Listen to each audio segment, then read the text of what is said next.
एक हात नसतानाही चालवतो तो ई रिक्षा। नागपूरच्या आनंद विश्वकर्मा याची अजब कहाणी।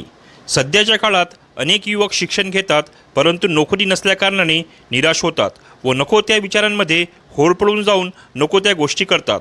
काम करायला, व्यवसाय करायला लाजतात, काही तर काहीच करायला प्रयत्न करत नाही व व्यसनामुळे आपले सुदृढ शरीर नष्ट करतात। त्यांना प्रेरणा देणारा युवक हा एका हाताने अपंग असूनसुद्धा ई रिक्षा नागपूरसारख्या शहरात चालून आपला उदरनिर्वाह करतो आहे। आनंद विश्वकर्मा असे या युवकाचे नाव।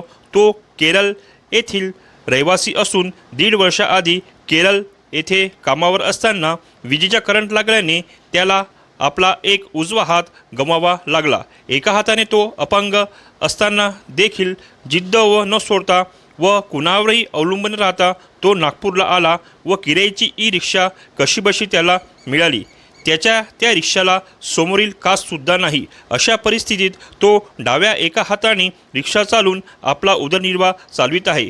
परिस्थिती गंभीर असल्याकारणाने त्याला कृत्रिम अंगसुद्धा बसून घेता येत नाही। त्याच्या ई रिक्षामध्ये धामणगाव रेल्वे येथील पत्रकार संतोष मागबारे हे बसले असता त्याची परिस्थिती पाहून त्याला फाउंडेशन मार्फत कृत्रिम हात बसून देण्याचे आश्वासन दिले आहे। सोबतच त्याला होईल तेवढी मदत करायचं सुद्धा आश्वासन दिलं आहे।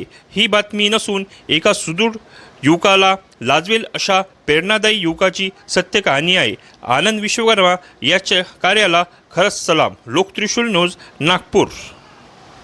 मैं नागपुर का हूँ। नाम नागपुर नाजिम नगर का रहने वाला आनंद कुमार।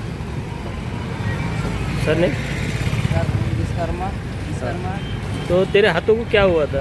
करंट लगी। उस करंट लगा था? कहाँ काम पर था क्या तू? काम केरला में। केरला में कितने दिन हो गए? 1 साल। 1-1.5 साल हो गया कि तेरा हाथ ना होते हुए भी तू अभी ऑटो चला रहा है। ऑटो किसका है? तो किराए का। किराए का है। आज नागपूर येथे मी आलो असता एक ई रिक्षा चालक मला भेटला। त्या युवकाचा हात करंट लागल्याने कापला गेला व तो निराश न होता स्वतःच्या बळावर एक ई रिक्षा त्याने घेतली किरायाने आणि तो नागपूर शहरात चालून आपला उदरनिर्वाह करत आहे। त्या युवकाला त्याचा कृत्रिम हात बसवण्यासाठी सुद्धा त्याच्याकडे पैसा नाही, करिता मी त्याला मदत करण्याचे आश्वासन दिले आहे।